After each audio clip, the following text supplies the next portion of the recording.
What would you do if the only thing left to your name was a rust-red boxcar sitting dead on a spur of forgotten track, its wheels sunk into the weeds, its doors chained shut, and every man in town laughing at you for handing over your last coins to own it? For Wren Alcott, 19 years old, freshly turned out of the only home she'd ever known with $14 folded into the toe of her boot, this wasn't a riddle to puzzle over by lamplight. It was Tuesday morning, and the auctioneer was waiting. The car was Lot 9, a Colorado and Western freight hauler of the 1878 pattern, retired, condemned, and priced at $8 because no one in the yard could pry the doors open and no one wanted to try. The town of Ledger Bend called it a fool's box. Even the auctioneer looked at her the way a man looks at a lamb wandering into a wolf's teeth. But Wren had grown up with grease under her nails and the smell of coal smoke in her hair, and she knew, the way a farmer knows weather, that a locked door meant somebody, once, had a reason to lock it. What she did not yet know was that the reason had been waiting in the dark for 42 years, and that the man who put it there had left her a letter. Settle in, friends, and before we go any further, let us know in the comments where you're watching from tonight. Pour yourself something warm.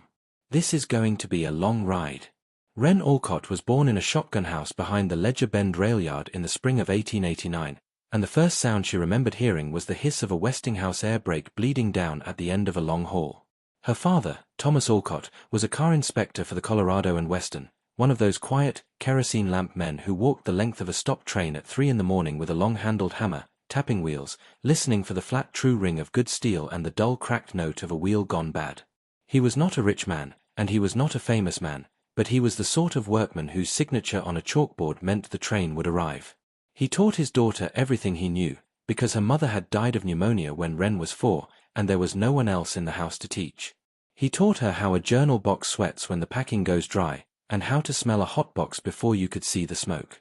He taught her the difference between a coupler pin that had been hammered true and one that had been forged crooked and filed to fake it. He taught her the 16 parts of a Yanny knuckle, and how a brake shoe wears in a long slow curve when it's set right, and in a sharp bevel when it's set wrong. By the time Wren was 12, she could walk a 50-car freight in the dark with a lantern and tell you which car would fail before the next division. By the time she was 15, the yard men had stopped teasing her about the braid down her back, because when the boss said get Alcott's girl to look at that hopper, they meant it. And her father, on her 16th birthday, gave her the one thing she would carry with her for the rest of the story you are about to hear. It was a car inspector's hammer, long-handled, hickory-shafted, the head forged by a blacksmith in Pueblo and stamped with the initials TA on the pole. He told her, in the way that shy men say important things, that the hammer would tell her more about a piece of steel than any book ever would, if she'd only listened to what came back. Iron talks, Wren, he said. You've just got to be quiet enough to hear it. She slid the hammer into the leather loop on her belt and she wore it that way for the rest of her life, and if you had asked her at 19 what she owned in the world, she would have thought of that hammer first and the $14 second. But childhood's end, and has ended on a February morning in 1907, when her father slipped on the icy running board of a coal tender and went under the wheels of a switch engine before the fireman could throw the reverser. He was buried 3 days later in the town cemetery, in a plain pine box, with his tools laid on the lid because the yardmen insisted. Wren was 17. She did not cry at the grave. She had cried already, alone, in the shed behind the shotgun house, with her forehead pressed against the cold flat of his anvil. In public, she stood straight, and she thanked each man who came, and she went home that night to a house that had been sold out from under her by a lien she had not known existed. Which brings us to her uncle. Ambrose Alcott was her father's older brother, a bank clerk turned assistant manager at the Ledger Bend Mercantile Trust, a thin man with a thin mustache and the sort of soft, dry hands that had never lifted anything heavier than a ledger. He took her in because the town would have talked if he had not, and he made sure she knew, every day, that she was a line item on his household expenses. She slept in a narrow room over the kitchen. She earned her keep by scrubbing floors, mending shirts, and, because he could not resist the small cruelty of it, by adding up his household accounts on Sunday evenings under his watchful eye. 2 years passed that way. 2 years of quiet diminishment. 2 years of being told, without ever quite being told, that she was a mistake her father had made and Ambrose was expected to clean up. And then, on the morning of her 19th birthday, Ambrose called her into his study and opened a leather ledger on the desk between them, and he did not offer her a chair. Wren, he said, in the voice of a man reading a foreclosure notice, I have carried your account for 24 months.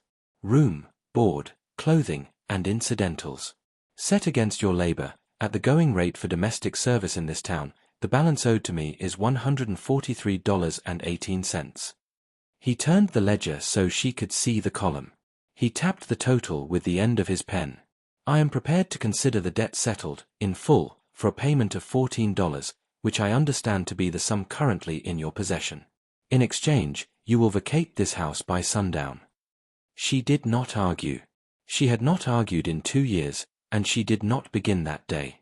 She counted out the $14 on his desk, 3 silver dollars, a $5 note, 4 ones, a quarter, 3 dimes, and a nickel and 2 pennies she'd been saving in a tin behind the stove. He counted it twice. He wrote paid in full across the ledger in his neat, sloping hand. And then, because Ambrose Alcott was a man who could not resist a final flourish, he slid a folded slip of paper across the desk toward her. There is one further matter, he said. Your father, in his estate, owned a decommissioned rail car, purchased at auction in 1898 for the sum of $6, presumably as a source of scrap. The car has been held in bond at the Ledger Bend Spur yard, accruing storage fees which now exceed its value. The yard is auctioning it Tuesday next to settle the account. As his heir, you have the right of first refusal at the opening bid of $8. I would advise against exercising it. He allowed himself a small, dry smile. But then, I have advised against a great many things you have done. She took the slip of paper. She folded it once. She put it in her pocket. She went upstairs and packed her belongings into a canvas grip, 2 work dresses, 1 Sunday dress, a Bible that had been her mother's, a tin cup, a folding knife, a photograph of her father in his yard uniform, a paper of pins, a comb, and, at the bottom, wrapped in a scrap of oilcloth, the long-handled hammer with TA stamped on the pole.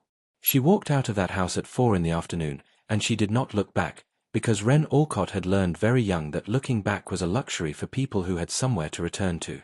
She spent that night in the loft of old man Petrie's livery barn, for the price of mucking out 3 stalls in the morning.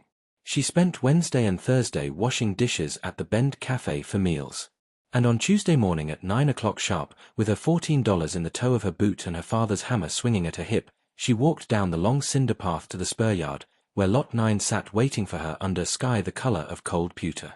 Have you ever stood in front of a thing that everyone around you has agreed is worthless, and felt, in your bones, that they were wrong? Tell me about it in the comments, because Wren felt it that morning, and it changed everything. The auctioneer's name was Halloran, and he was a red-faced, kindly man who tried to talk her out of it 3 separate times before he brought down the gavel. The car was a mess. A Colorado and Western Class B boxcar, 40 feet long, 10 feet wide, sheathed in tongue-and-groove pine that had once been painted oxide red and was now the color of old blood and older rust. Its trucks were seized. Its wheels had sunk 4 inches into the cinder ballast. Its roof sagged in the middle where a snow load, one bad winter, had cracked a purlin.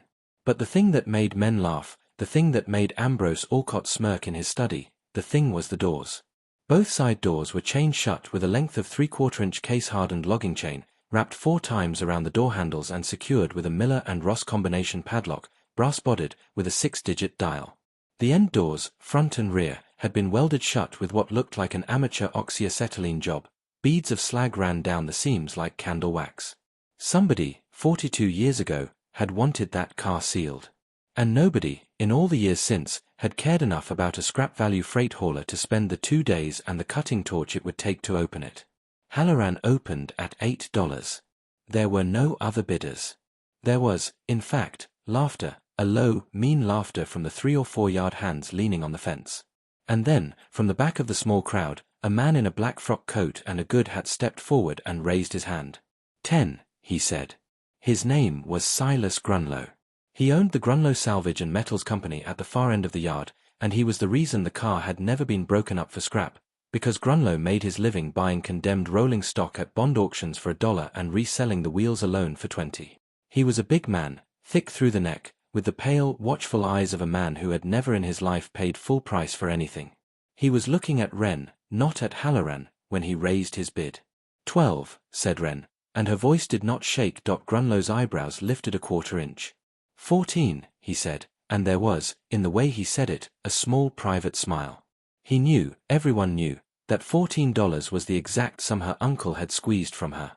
Wren reached into the pocket of her dress and drew out the slip of paper Ambrose had given her, the one titled Right of First Refusal. She held it up so Halloran could see it. Halloran, God bless him, cleared his throat. "Mr. Grunlow," he said, "the young lady is the heir of record. Under the terms of the bond, she holds first refusal at the opening bid, which was $8. If she meets the opening bid, the lot is hers." $8, said Wren. The gavel came down. Silas Grunlow's smile did not move, but his eyes did, and Wren saw in them, for the first time, what a man looks like when he has been outmaneuvered by a girl he had already priced. She counted out $8 well, $6 and 2 paper, onto Halloran's plank table. She had $6 left in the world. She had a rail car she could not open. And she had, walking away from the fence toward her, Silas Grunlow with his hand already coming out of his coat pocket. "Miss Alcott," he said, in the smooth voice of a man who has closed 1,000 deals. "I'll give you $20 for the car, cash, right now. Save you the trouble of what comes next. That's a 200% return in under a minute. Your late father, God rest him, would call that a good day's work." She looked at him for a long moment. She was thinking, though he could not know it, of what her father had told her about a wheel that rang wrong. The dull cracked note. She was hearing it now, in Silas Grunlow's voice. "No, sir," she said. "I believe I'll keep it." 30. "No, sir." $40, Miss Alcott, and that is my final offer, and it is more than that car will ever be worth to a person who cannot get the doors open. She smiled at him then, for the first time, and it was a small tired smile, but it was not a weak one. "Mr. Grunlow," she said, "if the car isn't worth opening, why are you so eager to buy it closed?"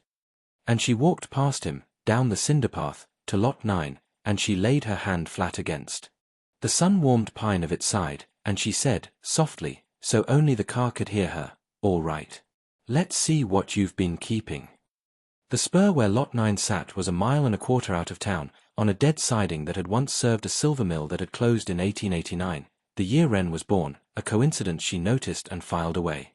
Beyond the siding, the land opened into the high prairie, sagebrush, cheatgrass, and the long blue shoulder of the Sangre de Cristos 20 miles west. A creek ran 100 yards behind the car, clean and cold, and there was a stand of cottonwoods that would give shade in summer and windbreak in winter. It was not, if you looked at it with the right eyes, a bad place to live. It was only that nobody had looked at it with those eyes in a very long time. Wren pitched a canvas lean-to against the side of the boxcar that first night, using scrap pine from the yard and a length of tarpaulin she'd traded her Sunday dress for at the general store. She built a small fire ring of river stones. She boiled creek water in her tin cup. She ate a heel of bread and a piece of hard cheese, and she watched the sun go down behind the mountains, and she slept with her hammer beside her hand. The next morning she began, in earnest, the work that would shape the rest of her life. She could not, yet, get inside the car. So she started on the outside. She cleared the ballast away from the trucks with a shovel borrowed from Petrie's livery. She scraped 42 years of blown dust and pigeon leavings off the roof.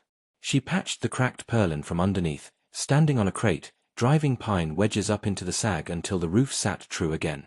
She cut back the sagebrush around the car in a 20-foot ring, because a spark from her cook fire in dry grass would end her before her adventure began. Her hands, which had been rough already, split and bled and healed and split again. She learned to wrap them in strips of flour sack before bed so the cracks would close overnight. In the second week, a man came out from town on a mule. He was old, 70 at least, small and bent, with a white beard down to the second button of his shirt and eyes the color of wet slate. His name was Josiah Pike. He had been a brakeman for the Colorado and Western for 41 years before his knees gave out, and he had known her father, and he had come, he said, because he'd heard down at the cafe that Thomas Alcott's girl had bought the ghost car. He walked around lot 9 slowly, 3 full circuits, saying nothing. He laid his hand on the welded seam of the east end door and held it there a long time. He looked at the chain on the side door. He looked at Wren.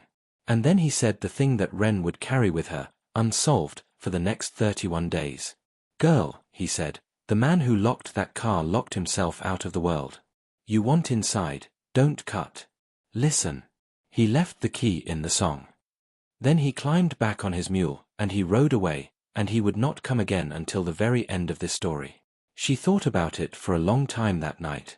He left the key in the song.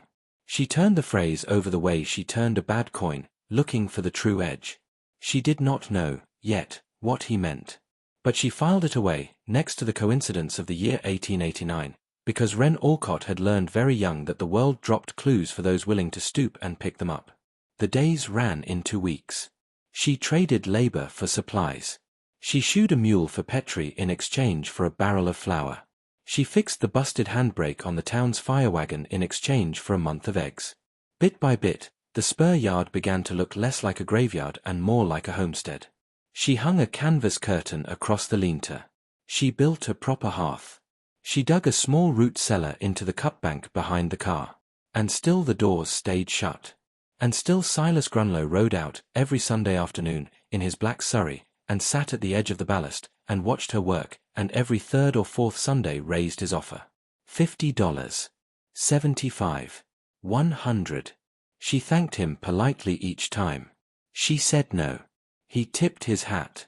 He rode away, and every night, before she slept, she lay on her back in the lean-to and stared at the underside of the boxcar and thought, he left the key in the song. The clue came, when it came, from her father. Not from a memory of his voice, exactly, but from a memory of his hands.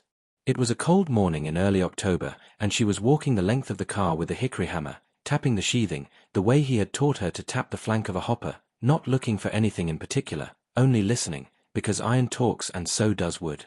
Tap, tap, tap. The pine gave back the flat, dull note of solid timber over an empty cavity, all the way down. Tap, tap, tap. And then, 3 feet from the west end, low, near the sill, a different note.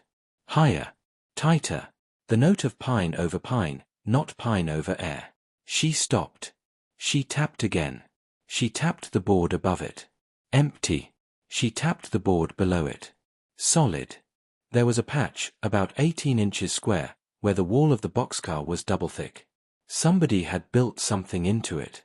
She thought of her father, walking a 50-car freight in the dark, tapping wheels. She thought of Josiah Pike saying he left the key in the song. And she understood, then, that the song was not a song of words. It was a song of wood. And her father had spent 17 years teaching her to hear it. She fetched her folding knife. She fetched a small pry bar she'd traded a day's labor for. She worked slowly, because she had learned from her father that a man in a hurry is a man who breaks the thing he's trying to open. She scored the paint. She lifted the outer board a 1/16 of an inch at a time, pulling the cut nails with the claw of her hammer, laying each nail in her palm and counting them so she could put them back. Behind the outer board was an inner board.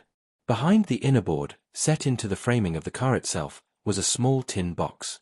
It had been painted the same oxide red as the car, so that a man staring straight at it, if he ever pried off the sheathing, might mistake it for a bracket. Inside the tin box was a brass key on a leather thong. And a slip of paper, folded once, brown at the edges. On the paper, in a careful copperplate hand, was written a single line. For the combination, ask the wheels. Have you ever felt the world tilt on its axis, just a little, in your favor? Let us know in the comments what you think she did next, because I promise you, what she did was not what Silas Grunlow, or Ambrose Alcott, or anyone in Ledger Bend, would have guessed. She sat down in the ballast with her back against the boxcar and she thought about it for a full hour. Ask the wheels.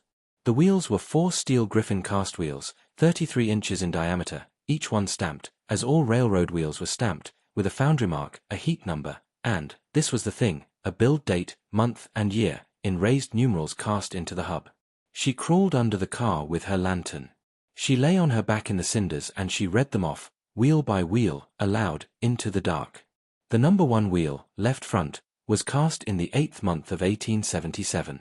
The number 2 wheel, right front, was cast in the 6th month of 1878. The number 3 wheel, left rear, was cast in the 4th month of 1881. The number 4 wheel, right rear, was cast in the 2nd month of 1884. 8, 6, 4, 2. And the years, in order, 77, 78, 81, 84. The dial on the Miller and Ross padlock had 6 digits. She crawled out from under the car. She wiped her hands on her apron. She walked around to the chain side door. She set the dial to 8 to 6, 4 to 2, 7 to 7, because a man who left a clue that careful would not have wasted a number, and the first 2 years were the ones a brakeman would know by heart, the years the road was built. She pulled. The shackle did not move. She tried 8 to 6, 4 to 2, 8 to 4. Nothing. She stood there a long moment. And then she thought of her father again, and of what he had said about listening.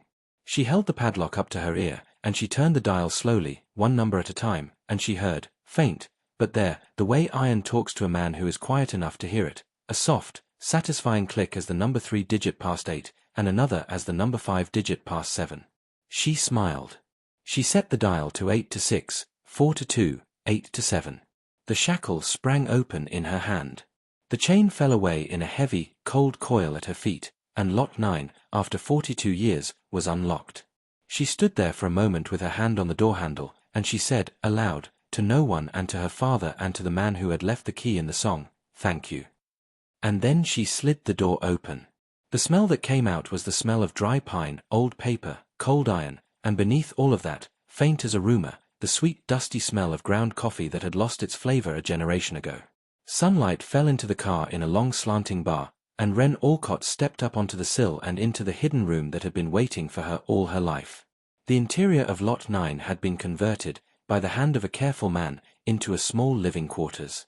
Along the left wall, a narrow bunk with a straw tick, a folded wool blanket, and a pillow gone flat with the years. Along the right wall, a small iron stove, its pipe running up through a metal collar in the roof, with a copper pot still sitting on the plate. A folding writing desk, hinged to the wall, was let down, and on it sat a kerosene lamp, a bottle of ink dried to a black button, a steel nib pen, and a leather-bound journal. Beneath the bunk, 3 wooden crates. Against the far end of the car, a small workbench with a vise, a set of engraver's tools, and a scatter of copper plates. She lit her lantern. She stepped carefully. She was, she realized, walking through a man's whole life, and she owed it. She felt this in a way she could not have explained, a certain reverence. The first crate held books.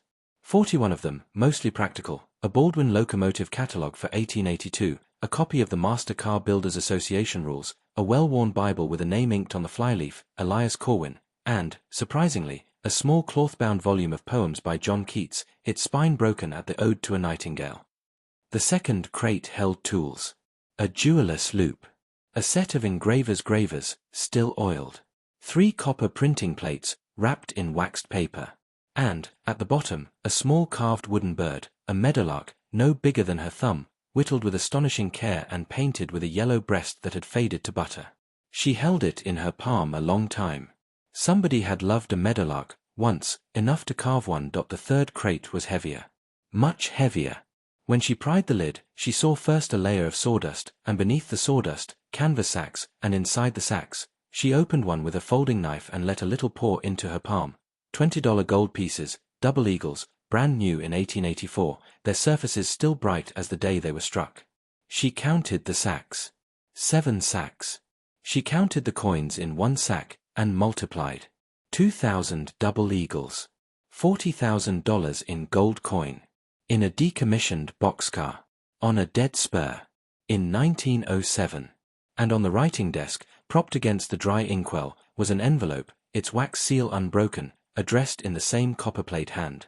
To whoever finds this, be you honest or be you otherwise. She sat down on the bunk. She broke the seal. She unfolded the letter, 3 pages, both sides, in the small, patient hand of a man who had all the time in the world and none of it. She read it aloud, softly, because it seemed to her that a letter this old deserved a voice. And this is what it said. To whoever you are, and by whatever road you came to be standing in this car, my name is Elias Corwin, and I was, in the year of our Lord 1865, appointed paymaster for the Colorado and Western Railroad, and I held that office until the summer of 1884, on which date I disappeared from the sight of men, and by the sight of men I intend to remain hid. The gold you have found, if you have found it, is not stolen. It was the summer payroll for the men grading the Marston Pass extension, 932 men, 3 months' wages, drawn in coin from the First National Bank of Denver on the 11th day of June, 1884, and consigned to my care. On the 14th day of June, at a place called Cutter's Curve, 3 men in linen dusters boarded the pay car with the intent of relieving me of it. I will not say I foresaw them. I will say that I did not trust the schedule the office had given me, for the schedule had been drawn up by a man named Silas Grunlow, who was then the road's freight agent, and who had, in my private judgment, the eyes of a man who counts other men's money too often. I had, therefore, on the 13th of June, transferred the gold from the pay car to this boxcar, which was then coupled 2 cars behind, and which I had personally fitted for the purpose. The 3 men in dusters found the pay car empty. They shot the express messenger, whose name was Henry Mart and who was 22 years of age, and they rode away with nothing but powder smoke on their hands. Mr. Mart died on the platform at Cutter's Curve at 11 minutes past 4 in the afternoon. His mother lived in Trinidad. I do not know if she was ever told. The road, being unwilling to admit that its freight agent had informed on his own payroll, reported the gold as lost in the robbery, and Mr. Grunlow, being unwilling to admit that he had informed on it, said nothing. I, being unwilling to hand 932 men's wages to a thief in a good coat, ran this car onto the Ledger Bend Spur under a bill of lading marked condemned, machinery, and I lived in it, quietly, for the remainder of that summer, waiting for the road to send an honest man to inquire. No honest man came. In the fall, I sealed the doors, and I walked south, and I have been walking ever since. I had a wife once, in Missouri, whose name was Ruth, and a daughter whose name was Clara, and they both died in the diphtheria outbreak in the winter of 1871, and I carved for Clara, in her last week, a small wooden meadowlark, because she had loved the meadowlarks in the pasture behind our house.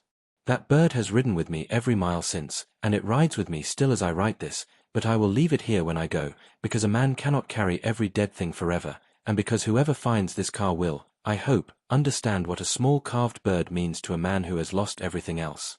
This, then, is my will and my instruction. The gold in the crates below the bunk is the wages of 932 men. Some of them are dead by now. Some are old, some are scattered, some are drunk, some are honest. Find as many as you can. Pay them what they earned. Pay their widows. Pay their children. Keep, for your trouble and your patience, 1 part in 10, for a man is entitled to a finder's fee and a laborer to his hire. If Mr. Silas Grunlow yet draws breath in Ledger Bend when you read this, do him no violence, but see that his neighbors know what he is. Truth in the daylight is harder on a wicked man than any bullet. Make this car live again. Make this spur live again. Do it slowly. Do it well. And when you are old, and someone stands where you now stand, leave them a letter too. I am, whoever you are, your friend in the dark. Elias Corwin, Paymaster, Colorado and Western Railroad, this 4th day of September, 1884. Wren read the letter through twice. Then she folded it, carefully, along its original creases, and she put it back in its envelope, and she set the envelope on the desk.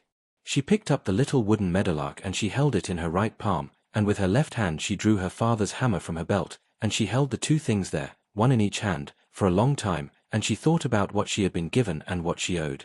She could have taken the gold and gone. $6 in her pocket that morning, 40,000 in coin by afternoon. She could have been in San Francisco by Christmas, in Paris by spring. Nobody in Ledger Bend, not even Ambrose, would ever have known. Elias Corwin, 42 years dead, could not have stopped her, but Elias Corwin had known, when he sealed that envelope, that the person who opened it would be the person patient enough to listen to the wheels, and a person patient enough to listen to the wheels was a person who would understand about the 932 men. She slept in the boxcar that night, for the first time. She slept in Elias Corwin's bunk, under Elias Corwin's blanket.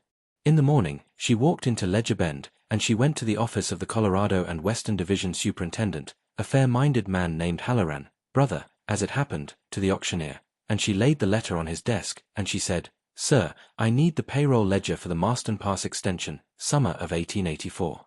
And I need it today." The story of what followed took the better part of a year, and I will tell it to you the way it happened, because the small details matter. Halloran read the letter twice, the way Wren had, and then he sat still for a long minute, and then he said, quietly, "Miss Alcott, my father worked that grade.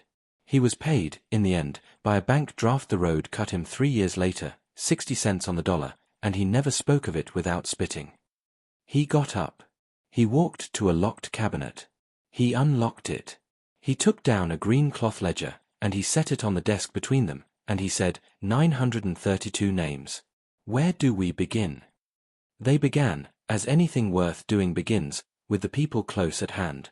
Halloran knew 40 of the men on the list by sight, retired brakemen, section hands, still living in Ledger Bend and the towns along the line. Wren went to each of them, in person, with a canvas bag and a small ledger of her own, and she counted out, in double eagles, the 3 months' wages owed to that man in 1884, plus simple interest at 4% per annum for the 42 years between, which she had calculated herself with a pencil and a borrowed book of tables.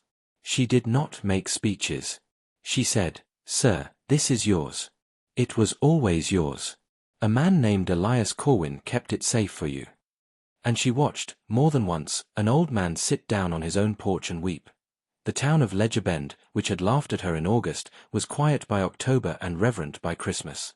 The carpenter, a man named Willem Voss, came out to the Spur without being asked and rebuilt the sagging end wall of the boxcar in good new pine, and when Wren tried to pay him he shook his head and said his father's name had been on that list.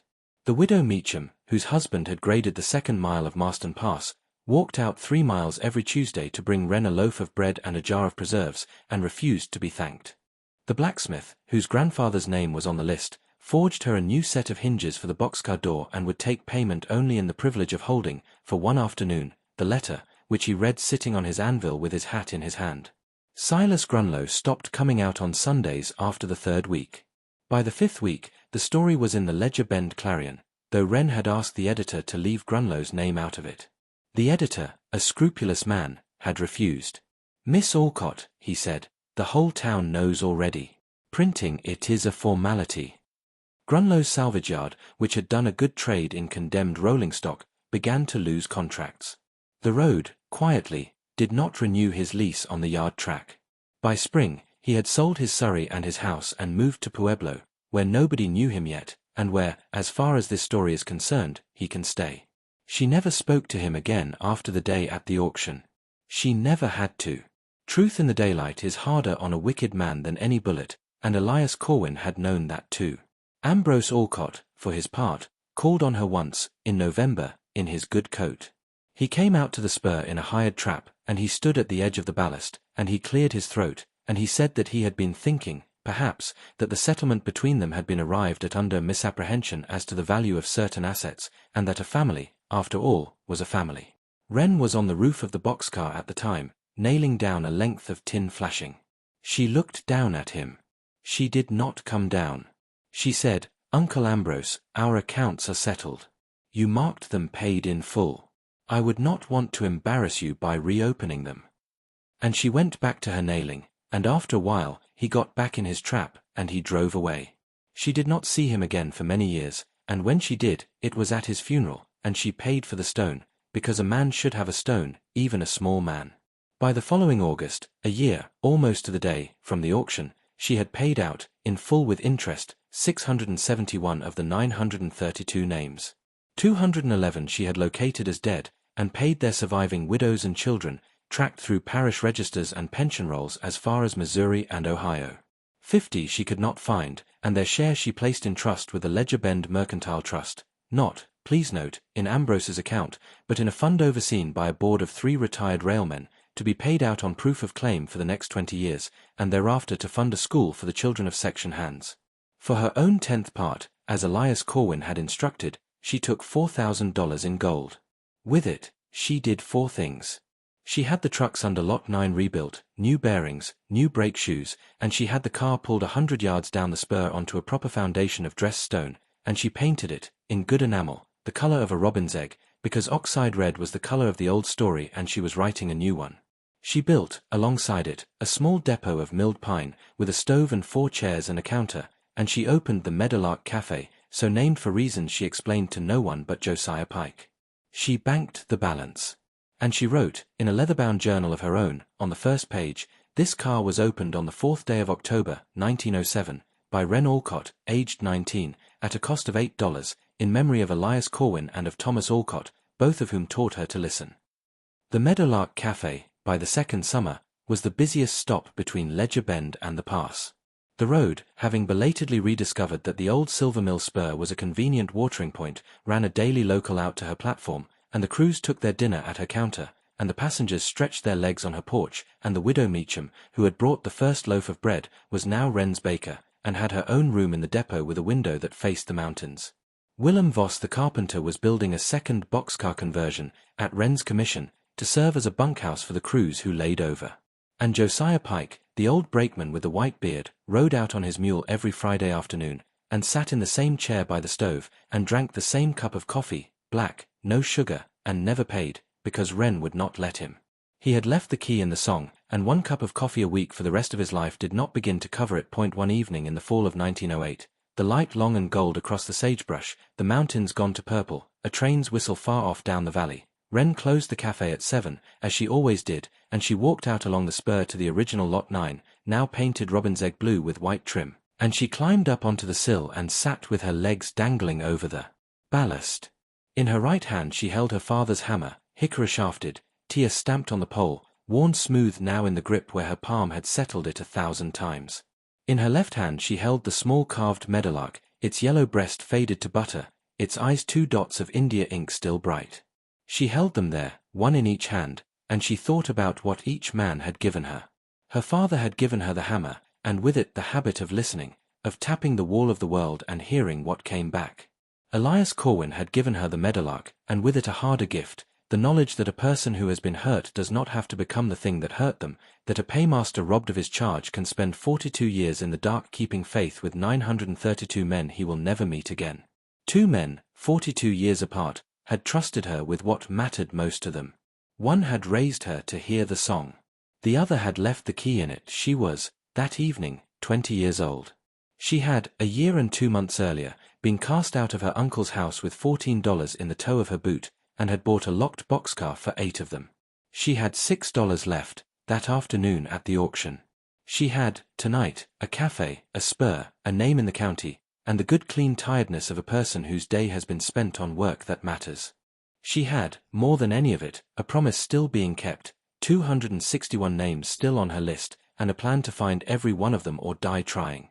She slid the meadowlark into the breast pocket of her shirt, over her heart, and she slid the hammer back into the leather loop on her belt, and she sat there a while longer as the light went, and the first stars came out over the Sangre de Cristos, and somewhere down the line a locomotive sounded its whistle for a crossing, and Wren Alcott, aged 20, of Ledger Bend, Colorado, sole proprietor of the Meadowlark Cafe and keeper of Elias Corwin's word, listened to it, and heard, in the long true note of it, the sound of a wheel rung right.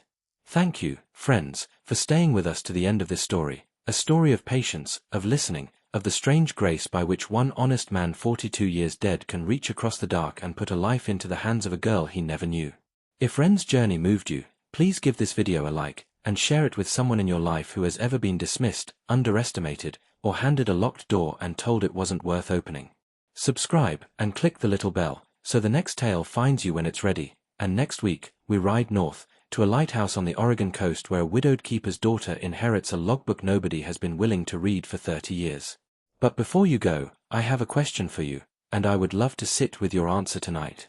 What have you carried out of a hard chapter of your life, a tool, a lesson, a small kept thing, that turned out, later, to be worth more than anyone around you understood? Tell us in the comments. We read them. We remember them. Until next time, friends, be quiet enough to hear what the iron is saying. It has been trying, all along, to tell you something.